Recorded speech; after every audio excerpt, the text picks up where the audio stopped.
Vamos a continuar. Hoy vamos a empezar la segunda carta del apóstol Juan. ¿Cuántos capítulos tiene la segunda carta del apóstol Juan? Uno, ¿verdad? El tema que vamos a ver se llama En verdad y en amor. Y vamos a ver los primeros 3 versículos de la carta.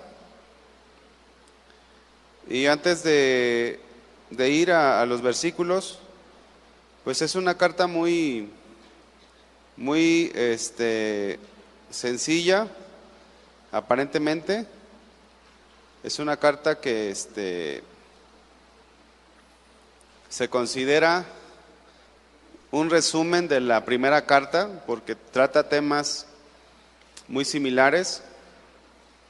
Entonces algunos eruditos la han considerado como un resumen de la primera carta del apóstol Juan. Y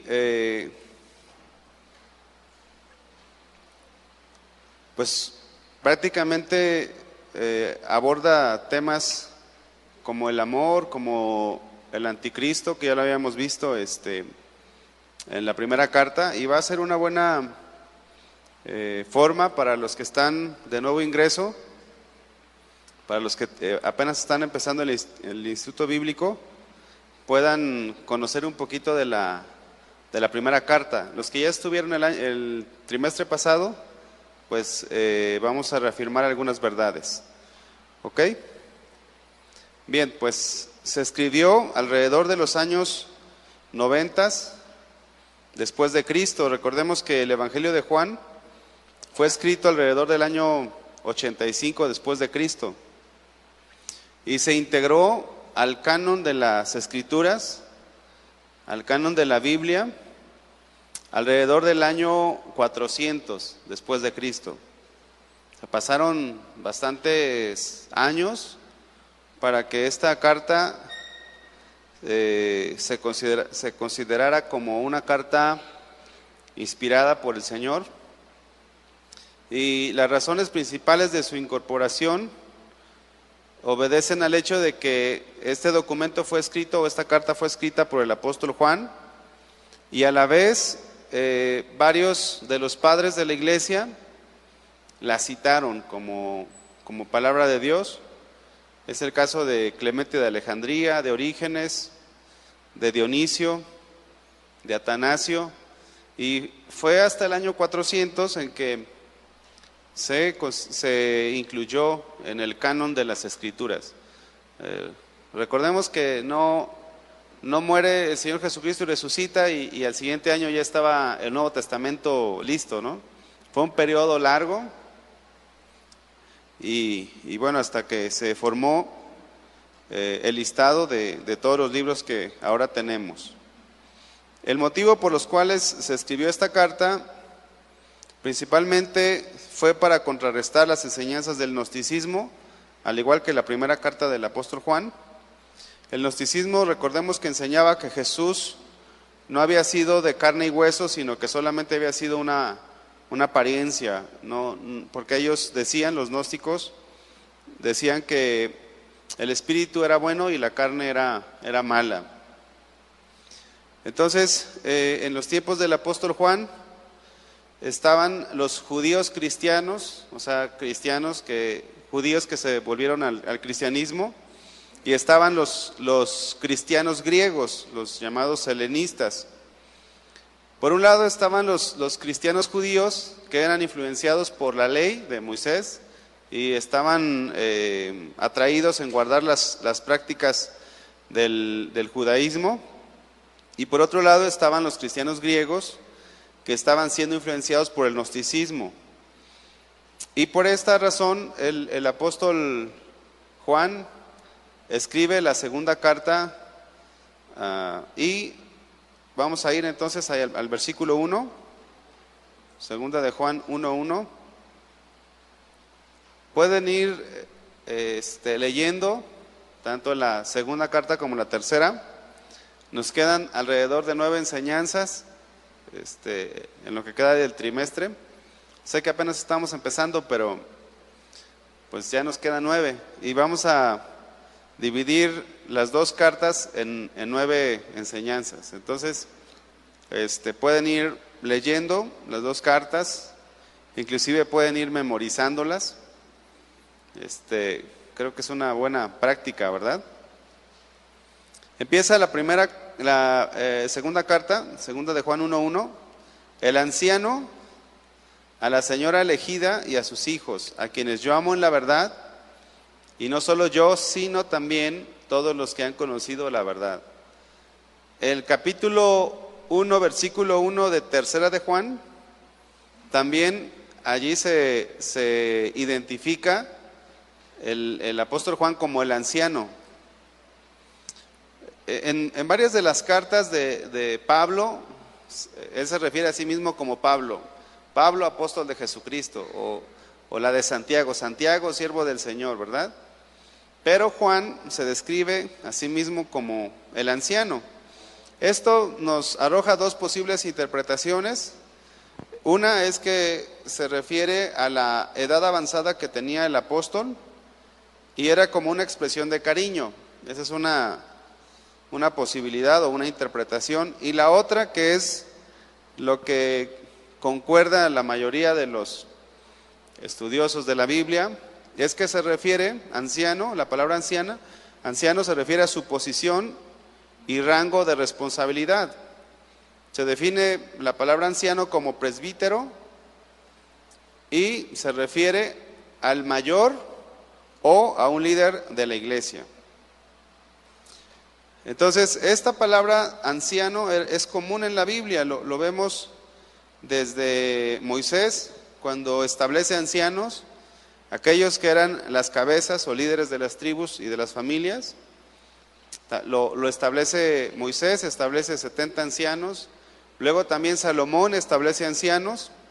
Y ya más cercano a los tiempos de Jesús existía lo que se llamaba el Sanedrín, que estaba constituido por sacerdotes, ancianos, escribas y conocedores de la ley judía. Entonces, era un término comúnmente usado. Ya dentro de la iglesia, después del Señor Jesucristo, se ven varios ejemplos de ancianos, y eran aquellos que, siendo llamados y calificados para la obra del ministerio por el Espíritu Santo, y que tenían la madurez espiritual, eran designados para cuidar a la iglesia. Entonces, por ejemplo, nosotros aquí en la iglesia se puede decir que los pastores principales son los ancianos, ¿verdad? Vamos a ver algunos pasajes en la Biblia. Tito, capítulo 1, versículo 5, sin que pierdan ese pasaje de segunda de Juan. Entonces, esta es la segunda interpretación de ancianos y es la que comúnmente se usa. Fíjense, Tito 1:5 dice: por esta causa te dejé en Creta, para que corrigieses lo deficiente y establecieses ancianos en cada ciudad, así como yo te mandé. Entonces, no solamente había un anciano por iglesia, habían varios ancianos por iglesias, por cada iglesia, y Tito tenía la encomienda de establecer ancianos. Y allí sigue diciendo los requisitos de los ancianos, ¿verdad? Entonces el apóstol Juan no solamente era un anciano ya de edad avanzada, sino que era un anciano que supervisaba la iglesia, formaba parte del presbiterio. Más adelante, ahí en Primera de Pedro, capítulo 5, podemos ver cómo los apóstoles eran considerados ancianos también. Primera de Pedro 5:1 dice, ¿ya están ahí? Dice: ruego a los ancianos que están entre vosotros, yo anciano también con ellos. ¿Quién está escribiendo aquí? El apóstol Pedro, ¿verdad? Y testigo de los padecimientos de Cristo, que soy también participante de la gloria que será revelada. Apacentad la grey de Dios que está entre vosotros. O sea, este era el trabajo principal de los ancianos, de pastorear a las ovejas, al rebaño del Señor. Y ahí viene y dice la manera como deben de hacerlo, cuidando de ella no por fuerza, sino voluntariamente, no por ganancia deshonesta, sino con ánimo pronto, no como teniendo señorío sobre los que están a vuestro cuidado, sino siendo ejemplos de la grey. Entonces, de esta forma, el apóstol Juan asume una autoridad sobre sus lectores, a quienes por juzgar por el lenguaje se ve que tenía una relación cercana, una relación estrecha. Entonces, vamos a regresar allí a segunda de Juan. Entonces se ve cómo el anciano, el apóstol Juan, habla con toda autoridad, con toda confianza, y vemos que esta carta va dirigida a la señora elegida y a sus hijos. Aquí también hay varias interpretaciones sobre quién es esta señora elegida y sus hijos. Les voy a dar tres posibles interpretaciones. En el griego, estas dos palabras, señora elegida, podría ser un nombre propio. O sea, pudo haber sido que alguien se haya llamado señora elegida. ¿Sí me explico? Entonces, sin embargo, es una interpretación que no tiene mucho apoyo o mucho sustento, porque vemos en la tercera carta de Juan que ahí sí es específico al decir al amado Gallo, ¿verdad? Entonces, si aquí fuese el caso de que fuera una persona, se repetiría su nombre. Pero otra interpretación, la segunda, es que pudo ser dirigida esta carta a una mujer cristiana distinguida de ese tiempo, alguna mujer que era muy conocida por el apóstol Juan. Y la tercera, que es en la que es más ampliamente aceptado, es que esta señora elegida y sus hijos se refiere a una comunidad de creyentes en la región de Asia Menor. Y vamos a ver 4 cosas que apoyan esta interpretación.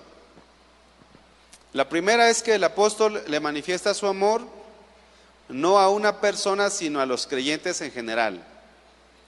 O sea, nosotros vemos en toda la carta que siempre el apóstol está manifestando su amor, pero no hacia una persona específica, sino a los creyentes en general. La segunda es lo que ya les decía, no da nombres específicos. Pudiera ser que si fuese a una persona, más adelante en la carta o al despedirse hubiera dicho su nombre. Entonces esa es la segunda. No da nombres específicos en toda la carta. Otro aspecto es que si analizamos el contenido de la carta, nunca vemos que se use pronombres plurales más que singulares.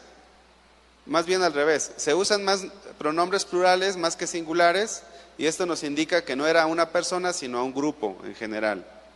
Entonces, de esta forma nosotros nos podemos dar cuenta de que es a una iglesia. Y la cuarta, que es creo la más contundente, es que en la Biblia muchas veces se personifica la iglesia como una mujer, como en forma femenina, pues. Y hay 3 pasajes, si lo quieren anotar. Es Efesios 5:29, Segunda de Corintios 11:2 y Primera de Pedro 5:13. Efesios 5:29, Segunda de Corintios 11:2 y Primera de Pedro 5, capítulo 5, versículo 13. En estos 3 pasajes se refiere a la iglesia como si fuese una mujer. ¿Listos? Dice entonces el versículo 1, vamos a regresar a 2 de Juan. el anciano, el apóstol Juan, a la señora elegida y a sus hijos, que ya quedamos, bueno, ya les expliqué que es hacia la iglesia del Asia Menor. Dice, sigue diciendo, a quienes yo amo en la verdad.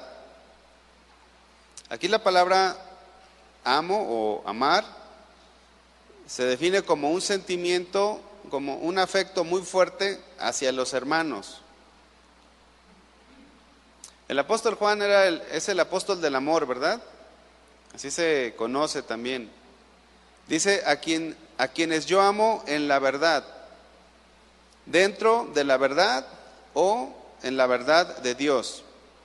Vamos a ir a 1 Tesalonicenses 2:7. El amor que nosotros podemos sentir por la iglesia tiene que ser producido por el Señor. Y esto es mediante la palabra, mediante la verdad. ¿Usted ama a los de la iglesia? ¿Sí? ¿Más o menos? El apóstol Juan fue movido por el amor hacia la iglesia al escribir estas cartas. Pero los apóstoles manifestaron este amor. Vamos ahí a 1 Tesalonicenses 2:7.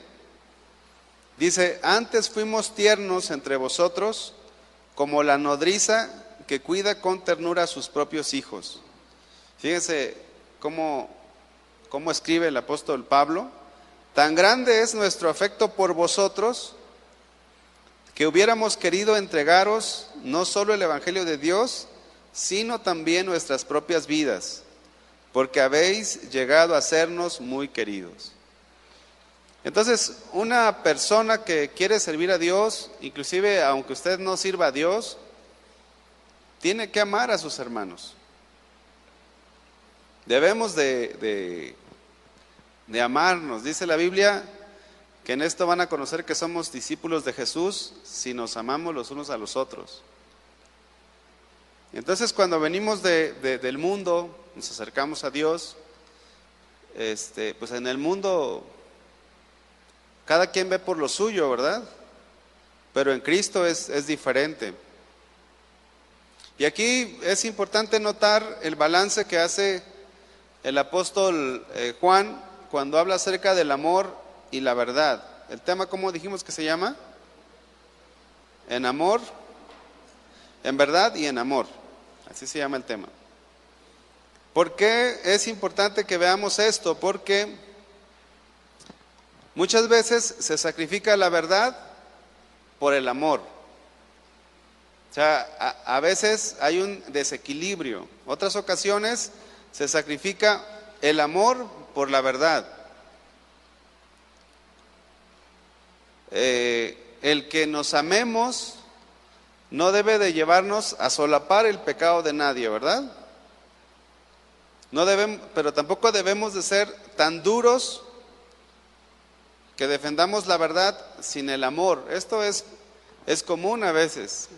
Se da mucho en los estudiantes del Instituto Bíblico. No se creen. En algunos estudiantes del Instituto Bíblico, que son tan bíblicos, tan estudiosos, que se olvidan del amor. Y luego hay personas que están en el otro polo, que aman y aman y aman, que se olvidan de la verdad. Entonces, el apóstol lo equilibra de una forma correcta, porque vimos en la primera carta que aun cuando es el apóstol de la verdad, digo del amor, no dudó en hablar las cosas tal cual, en declarar que sobre los anticristos, y decías, o eres hijo de Dios o eres hijo del diablo, y eso suena muy fuerte, ¿no? Pero es parte del amor. Por ejemplo, cuando se tiene que usar disciplina en la iglesia, pues es parte del amor también. Entonces el apóstol lo equilibra. La verdad no es negociable, pero tampoco la verdad de Dios tampoco se contrapone al amor de Dios. Yo me he encontrado con algunas personas en las iglesias que tienen mucho amor, entre comillas, y que se enojan cuando se disciplina a alguien. Y es que ¿por qué lo disciplinaron? Porque no tienen amor. ¿Quiénes son ellos para andar corriendo a alguien de la iglesia? Y empiezan a usar ciertas cosas. Pero vamos a ver que el apóstol Juan más adelante habla acerca de que inclusive no debemos de recibir a ciertas personas que traen una doctrina equivocada. Entonces podemos ver que el amor no está peleado con la verdad. Y esto fue lo que motivó al apóstol Juan a escribir esta segunda carta. Vamos a segunda de Juan 1:2. Dice, segunda de Juan 1:1, el anciano a la señora elegida y a sus hijos, a quienes yo amo en la verdad, y no solo yo, sino también todos los que han conocido la verdad. O sea, todos debemos de amarnos. Versículo 2, a causa de la verdad que permanece en nosotros y estará para siempre con nosotros. ¿Cuál es la causa por la cual nos amamos? La verdad de Dios, la palabra de Dios. Y esto hace también, o hizo en su tiempo, que el apóstol Juan tuviera las motivaciones correctas para escribir la carta. Y miren, antes de seguir, vamos a ver un pasaje nada más para recordar, primera de Juan 4:7. Dice, primera de Juan 4:7 y 8. Amados, amémonos unos a otros, porque el amor es de Dios. Todo aquel que ama es nacido de Dios y conoce a Dios. Y el que no ama, ¿qué dice? No ha conocido a Dios. ¿Por qué? Porque Dios es amor. Entonces, si tú no amas, pues quizás no has conocido a Dios. Vemos cómo entonces el apóstol equilibra la verdad. La próxima clase estudien los versículos que siguen, del 4 en adelante, y van a ver cómo el apóstol sigue hablando de este equilibrio. Entonces, si ya tenemos a Dios en nuestro corazón, si hemos nacido de nuevo, podemos amarnos con el amor que proviene de Dios. Y si somos corregidos, es por amor. Si somos disciplinados, es por amor. Recuerden, siempre debe de haber un equilibrio entre la verdad y el amor. Ahora, lo que impulsó al apóstol Juan a escribir esta carta fue el amor de Dios. ¿Saben que el apóstol Juan no fue movido ni motivado por deseos egoístas o por beneficios propios al escribir su carta? O sea, hay en la actualidad y siempre han existido líderes o pastores que se apacientan a sí mismos y que tienen motivaciones equivocadas. Vamos a ir a 2 de Corintios 2:17. Entonces, ¿qué fue lo que motivó al apóstol Juan a escribir esta carta? El amor que tenía hacia sus discípulos, hacia la iglesia. Sin embargo, no todos los que enseñan Biblia o enseñan la Biblia tienen estas motivaciones, porque hay motivaciones incorrectas. 2 de Corintios 2:17 dice el apóstol Pablo en este caso: pues no somos como muchos que medran. Esa palabra medrar significa prosperar.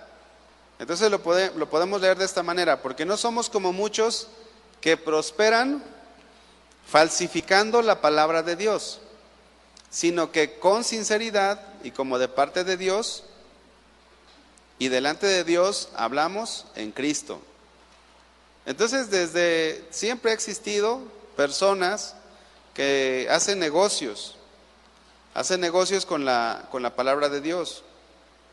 Pero cuando los apóstoles escribieron la palabra del Señor, ellos nunca tuvieron una intención equivocada. Pero sabemos que siempre ha existido maestros con intenciones equivocadas. Algunos en ese tiempo lo hacían por ganancias deshonestas. Y fíjense, el domingo que venía a la iglesia, ya ven que ahorita es muy común que se transmitan las enseñanzas por internet, ¿verdad? Por el YouTube. Entonces dije, pues mientras voy a la iglesia voy escuchando una enseñanza o voy escuchando algunas alabanzas. Y en lugar de abrir mi lista de alabanzas, de cantos, abrí el YouTube y puse una iglesia de Sudamérica, que está teniendo mucha afluencia, o sea, está yendo mucha gente. Entonces, digo, yo no la escucho, pero yo sé que algunos la escuchan. Entonces dije, voy a ver qué escuchan, ¿verdad? A ver cómo está esa iglesia, a ver qué doctrina tiene. Y cuando terminó la alabanza, se subió el pastor, todavía no terminaba la alabanza, y empezó a declarar prosperidad económica, prosperidad financiera. Y empezó a hablar y dije, pues por eso se llena, ¿verdad? Por eso se llenan esas iglesias. Empezó a declarar positivo. Entonces, si tú te pones a analizar la doctrina, la enseñanza de muchas personas, está movida, está motivada, no por el amor de Dios, sino por sacar provecho de la fe. Entonces todo esto, todo este show, todo este teatro, ¿verdad? Todo esto que montan, lo hacen para sacar dinero a las personas. Entonces el apóstol Juan, su motivación fue el amor de Dios. No tenía motivaciones equivocadas. Vamos a ir ahora a Hechos capítulo 20. Entonces, si algún día Dios te usa y te invitan a predicar, predica la palabra. Si es la última vez que te invitan, pues ni modo, pero que tú estés tranquilo de que predicaste la palabra. La otra vez me platicaron un testimonio de un hermano, un pastor, estaba en una ciudad acá al norte de México y estaba la alabanza y se levantó a parar la alabanza porque la gente estaba aplaudiendo a los que estaban cantando y tocando. Y se para y dice, ¿qué es esto? Empieza a gritar. Dice, no, a ellos no, es a Dios. Los paró. Pero pues ya no lo volvieron a invitar. Entonces, siempre va a haber gente que hace las cosas con motivos equivocados. Hechos 20:29. Porque yo sé que después de mi partida entrarán en medio de vosotros lobos rapaces que no perdonarán al rebaño. Y de vosotros mismos se levantarán hombres que hablen cosas perversas para arrastrar tras sí a los discípulos. Hombres que no van a hablar la palabra de Dios. Hombres que van a devorar a los hermanos. Que van a devorar a las ovejitas, ¿verdad? Entonces es importante que nosotros estemos despiertos espiritualmente y que no porque tengan una Biblia o porque digan un versículo significa que ya está correcto. Hay que analizarlo todo. Ahora, según los años que tengas en el Evangelio, si eres una persona nueva, pues quizás no vas a poder discernir, ¿verdad? Al lobo. Pero ya los que tienen más tiempo, sí van a poder hacerlo. Y los ancianos son los que deben de tener un discernimiento agudo, ¿no? Por eso el apóstol Juan escribe la carta a la señora elegida, que es la iglesia, para contrarrestar las falsas enseñanzas que estaban teniendo en ese tiempo. Y su motivación era siempre el amor que tenía hacia ellos. En 2 de Corintios capítulo 12, el apóstol Pablo aquí nos da un gran ejemplo de conducta, de actitud. Siempre que ustedes en algún tiempo el Señor los llame a servir, esta es la actitud correcta que deben de tener. La que estamos viendo, la que tenía el apóstol Juan y ahora la que tiene el apóstol Pablo. Porque sin lugar a dudas algunos de ustedes van a servir. El Señor va levantando siervos, líderes, y son principios que tienen que tener en su corazón. Cuando ustedes sirvan, no busquen beneficios. Amén. Versículo 14. He aquí por tercera vez, 2 Corintios 12, 14. He aquí por tercera vez estoy preparado para ir a vosotros y no seré gravoso, no seré una carga, porque no busco lo vuestro, sino a vosotros.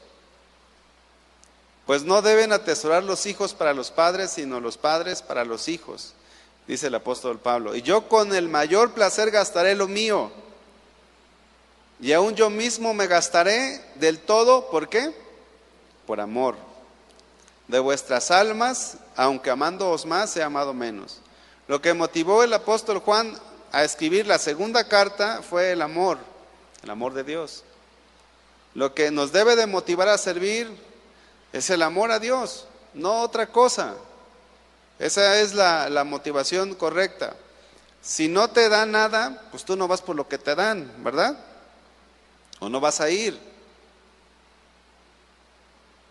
Ahora, siempre va a estar la tentación, porque el diablo pues siempre va a estar tentando, él es el tentador. Y aquí el apóstol dice, porque yo no busco lo vuestro, sino a vosotros. Hace unos años íbamos a una misión aquí en los Altos de Jalisco, y una persona se me acercó, bueno, iba a la iglesia, y era una persona muy, muy labiosa. ¿Sí? ¿Entendemos el término labioso? Así como que, ay, hago esto, traigo esto y así, ¿no? Un sinónimo de labioso para los que, porque no es un término de Jalisco. ¿Eh? ¿Muy qué? Rollero, no. Que del griego, tratar de quedar bien. Ya ven que hay gente que es servicial, ¿verdad? Pero una cosa es ser servicial y otra cosa es ser labioso, lambiscón. Ahora sí ya, ese término sí, Biblia, lenguaje jalisciense. Y me dijo, hermano, me dice, me acaban de dar una herencia. Y le dije, pues qué padre, le dije así. Pues qué bueno, o sea, gracias a Dios, hermano. Pero él pensó que yo le iba a decir, ¿qué más, verdad? Cuénteme todo, a ver cuántas hectáreas, cuántos ranchos o algo así. No le pregunté nada, le dije, pues qué bueno, hermano. Dice, es una manzana aquí en el pueblo. Es en un municipio aquí en Los Altos. Y dije, pues está bien, hermano. Dice, hermano, ¿y cómo le vamos a hacer con los diezmos? Dice. Dije, no, me quiere tentar, ¿verdad? Y le dije, pues délos, si quiere darlos, délos. Oiga, pero es que es mucho dinero, con eso podemos comprar un lote y hacer una iglesia. Y le digo, no, si es mucho dinero, délo allá en casa de oración, acá con el pastor Toño Ortiz. Pero yo le noté, hermano, que él estaba tratando de ver cómo iba a reaccionar. En otra ocasión, otro hermano, en otra misión acá en la costa, empezamos una misión y no pedíamos ofrenda ni diezmo, porque quisimos primero enseñarles los fundamentos, ¿verdad? Y después, naturalmente íbamos a llegar al diezmo y a la ofrenda, tarde o temprano. Entonces me dijo este hermano, entre comillas, me dice: oiga, ahí tengo el diezmo, dice, y ustedes no piden diezmo. Y le dije: no, hermano, pues tranquilo, ya vamos a enseñar y ya vamos a pedir, pero usted tranquilo. Dice: si no enseñan sobre el diezmo, lo voy a dar en otra iglesia. Y yo, no, pues es que te están tentando, pues es el diablo, ¿verdad? Y le dije: ¿sabe qué, hermano? Vaya y déselo. Y así, como medio molesto, ¿no? ¿Por qué hacen eso? O sea, te quieren tentar. Pero si tu motivación es el dinero, ¿qué vas a decir? Ay, no, hermano, pues no lo dé en otro lugar, aquí délo, espéreme, ahorita predico del diezmo y lo recibimos. Entonces, siempre han existido desde la antigüedad hasta nuestros días, y existirá hasta que el Señor venga por su iglesia, gente que quiera traficar con la iglesia, pero no ustedes. O sea, está bien, pues va a haber, pero ustedes no. Cuando ustedes los llamen a servir, no digan: hermano, ¿de cuánto va a ser la ofrenda? Error, ahí ya salió lo que hay en tu corazón. Si tú no tienes, a quien tienes que pedirle, ¿sabes a quién es? A Dios. El otro día una persona me dijo: ¿sabes qué? Me voy a meter al grupo de alabanza, pero no tengo para mi guitarra, me dijo una persona. Y más o menos, ¿cuánto cuesta? No, pues los que saben aquí sabrán que hay desde 5,000 hasta 200,000, ¿no? Pero pues ¿a quién le va uno a pedir? Pues a Dios, ¿no? Ahora, si Dios nos llamó, Él nos va a capacitar. Y si tú no tienes para ir a la misión o al lugar donde Dios te está mandando, Dios te va a proveer, pero no tienes que medrar con el evangelio. Amén. Segunda de Corintios 4:2 dice: antes bien, renunciando a lo oculto y vergonzoso, no andando con astucia ni adulterando la palabra de Dios, sino por la manifestación de la verdad, recomendándonos a toda conciencia humana delante de Dios. ¿Qué tiene que hacer el siervo del Señor?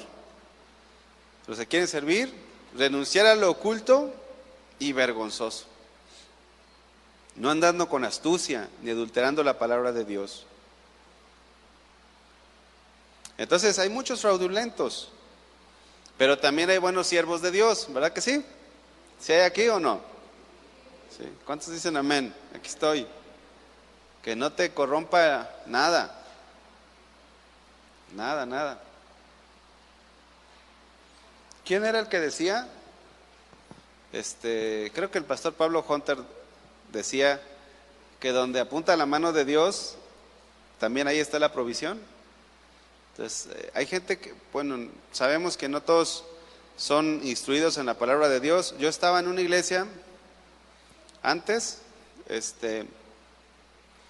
donde había gente que, según ellos, eran llamados por Dios, pero tenían que ir a pedir ofrenda en las iglesias. Entonces decían: es que Dios me llamó, pero pues no sé si puede aportar para mi ministerio, hermano o hermana, puede aportar para mi ministerio. No, si Dios te llama, Dios te va a suplir. Y a quien tenemos que ir siempre es a Dios. Y termina el versículo 3, segunda de Juan 1:3. Dice el 2: a causa de la verdad que permanece en nosotros y estará para siempre con nosotros. Dice: sea con vosotros gracia, misericordia y paz de Dios Padre y del Señor Jesucristo, Hijo del Padre, en verdad y en amor. Siempre en todas las cartas, siempre saludaban de esta manera. El apóstol Pablo, él dijo a Timoteo, verdadero hijo en la fe: gracia, misericordia y paz de Dios nuestro Padre y de Cristo Jesús nuestro Señor. Y así era una forma de saludo de estructurar las cartas que mandaban. Pero en esta carta hay una frase que cambia un poco en relación a las otras cartas. Y es esta que dice ahí al inicio: sea con vosotros gracia, misericordia y paz. Pero la frase sea con vosotros es una frase que habla de una confianza que tenía el apóstol Juan hacia sus discípulos, pero también habla de una afirmación. Nosotros comúnmente usamos Dios te bendiga, ¿verdad? Pero he notado que algunos usan Dios te bendice. Son dos cosas, ¿verdad? Una es Dios te bendiga, es como hablar en un tiempo futuro, y Dios te bendice es como decir ya estás bendecido, ¿no? O sea, ya Dios te está bendiciendo. Entonces, aquí el apóstol Juan usa esta expresión diciendo sea con vosotros, pero habla de que ya estaba operando en ese tiempo la gracia, la misericordia y la paz. Esto es en el sentido de la salvación, de que cuando nosotros creímos, recibimos la gracia de Dios por la fe, recibimos el favor inmerecido de Dios, pero la condicionante que pone el apóstol Juan en este versículo es en verdad y en amor. Entonces, si empezamos y explicamos este versículo de atrás hacia adelante, diría que todos aquellos que están viviendo en la verdad y en el amor de Dios, todos aquellos que viven en la verdad y en el amor de Dios, reciben las bendiciones de Dios. ¿Qué bendiciones son? La gracia, la misericordia y la paz. La gracia la recibimos, como les decía, cuando creemos en Jesús. Recibimos el favor de Dios, recibimos también en ese mismo tiempo la misericordia de Dios. Y vamos a ver solamente un pasaje, Efesios capítulo 2, versículo 4. Entonces, cuando nosotros creímos, y él, puesto que estaba hablando ya la iglesia, él ya había creído, la iglesia ya había creído, entonces habían recibido la gracia, la misericordia y la paz. Efesios capítulo 2, versículo 4, dice: pero Dios, que es rico en misericordia, ¿qué es la misericordia? La misericordia es la compasión que Dios tuvo hacia nosotros. Pero Dios, que es rico en misericordia, por su gran amor con que nos amó, aun estando nosotros muertos en pecado, nos dio vida con Cristo. Y dice ahí: por gracia sois salvos. Y juntamente con Él nos resucitó y asimismo nos hizo sentar en los lugares celestiales con Cristo Jesús, para mostrar en los siglos venideros las abundantes riquezas de su gracia en su bondad para con nosotros en Cristo Jesús. Entonces, para concluir esta primera parte, nosotros como cristianos o como creyentes debemos de saber que Dios nos ha dado su gracia, su misericordia y su paz, siempre y cuando nosotros vivamos en la verdad y en el amor. Si nosotros caminamos en la verdad y en el amor, las bendiciones del Señor nos alcanzarán. Entonces la iglesia a la cual escribe el apóstol Juan era una iglesia que estaba siendo bendecida. Sin embargo, debemos también recordar que la iglesia siempre ha sufrido ataques y siempre sufrirá ataques de falsos maestros, por lo cual nosotros debemos de estar siempre preparados y tenemos que tener las doctrinas firmes, fundamentales. En este caso, la doctrina que el apóstol Juan va a enseñarnos es sobre la deidad y la humanidad de Jesucristo. Debemos no debemos más bien aceptar cualquier doctrina que venga a nosotros. Tenemos que, en primer lugar, analizar lo que enseñan, y en segundo lugar, el corazón con que enseñan. Puede ser que enseñen más o menos, pero que su intención sea aprovecharse de los hermanos. Amén.